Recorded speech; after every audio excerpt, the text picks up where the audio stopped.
में न बोले, अवधि में न बोले, इसका विरोध है, खंडी में न बोले और उर्दू क्या वकालत कर रहे हैं। एक बड़ी विचित्र बात है।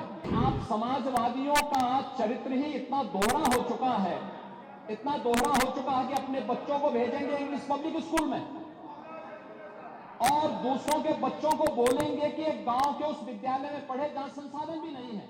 अध्यक्ष जी, उत्तर प्रदेश की विभिन्न बोलियों को, भोजपुरी, अवधी, ब्रज और बुंदेलखंडी को इस सदन में सम्मान मिल रहा है और हमारी सरकार को इन सब के लिए एक एकेडमी का भी गठन, अलग अलग एकेडमी के गठन की कार्रवाई को भी आगे बढ़ा रही है। ये सभी हिंदी की उपभाषाएं हैं, यानी हिंदी की बेटियां हैं। भाषा की समृद्धि के आधार है और हमें इसका स्वागत करना चाहिए। ये सदन साहित्य केवल विशुद्ध साहित्यिक और व्याकरण से के विद्वानों की नहीं है, आम जन का प्रतिनिधित्व करने वाले माननीय सदस्य समाज के विभिन्न तबके से आए हैं। अंतिम पायदान पर बैठे हुए व्यक्ति की आवाज को भी इस सदन में मुखरता मिले। इसके लिए अगर किसी को हिंदी में वह धारा प्रवाह नहीं बोल सकता तो उसको भोजपुरी में भी अपनी बात को रखने का अधिकार मिलना चाहिए, अवधी में, ब्रज में या बुंदेलखंडी में उसको रखने का अधिकार मिलना चाहिए। ये कौन सी बात हो गई कि भोजपुरी में न बोले, अवधी में न बोले, इसका विरोध है, खंडी में न बोले और उर्दू क्या वकालत कर रहे हैं। एक बड़ी विचित्र बात है। आप मुझे बताइए, मैं इसीलिए कहता हूं कि आप समाजवादियों का चरित्र ही इतना दोहरा हो चुका है, इतना दोहरा हो चुका है कि अपने बच्चों को भेजेंगे इंग्लिश पब्लिक स्कूल में और दूसरों के बच्चों को बोलेंगे कि एक गांव के उस विद्यालय में पढ़े जहां संसाधन भी नहीं है। ये दोहरा आचरण और जाकी रही भावना जैसी प्रभु मूर्ति देखी दिल जैसी, यह तो आचरण आप लोगों का है।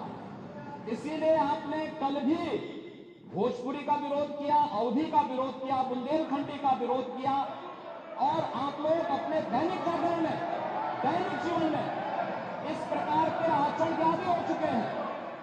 और इसलिए अध्यक्ष जी, इसका अभिनंदन हम लोग करते हैं और इन बोलियों को सम्मान मिलना चाहिए। इनके संरक्षण के लिए ही हमारी सरकार भोजपुरी एकेडमी का गठन कर रही है, अवधी एकेडमी का गठन कर रही है संत तुलसीदास जी के नाम पर। इसी के आधार पर ब्रज भाषा इतनी समृद्ध भाषा है।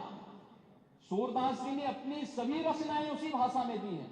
संत तुलसीदास जी ने अपनी कालजयी रचना रामचरितमानस, जो इस सदन में ही नहीं, उत्तर भारत के अंदर और भारत से प्रवासी हुए जितने भी ऐसे लोग हैं जो मॉरिशस में या दुनिया की फिजी में या दुनिया के किसी देश में गए, उनके संकट काल में रामचरितमानस ही तुलसीदास जी का अवधी भाषा में रचा गया रामचरितमानस ही उनका सहारा बना था।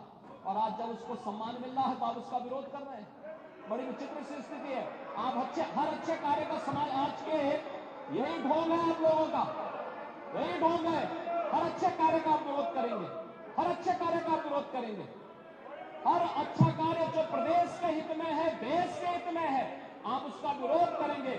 और मुझे लगता है इस प्रकार के विरोध की निंदा होनी चाहिए और हम इसका समर्थन करते हैं जो उत्तर प्रदेश की बोलियों को सम्मान मिल रहा है। मैं आपका धन्यवाद करूंगा, विधानसभा सचिवालय को इस बात के लिए धन्यवाद दूंगा। कल हम लोगों ने यहाँ पे इसका शुभारंभ किया, समाजवादी पार्टी ने उसका विरोध किया और मुझे लगता है कि प्रोसीडिंग का हिस्सा होना चाहिए। इनको समाज के सामने एक्सपोज करना चाहिए। अपने बच्चों को ये लोग पढ़ाएंगे इंग्लिश स्कूलों में और दूसरे के बच्चे के लिए अगर सुविधा सरकार देना चाहती है, कह देनी उर्दू पढ़ाओ इसको, यानी उसको मौलवी बनाना चाहते हैं, कटबुल्ला बन के और केस को ले जाना चाहते हैं। ये नहीं चल सकता।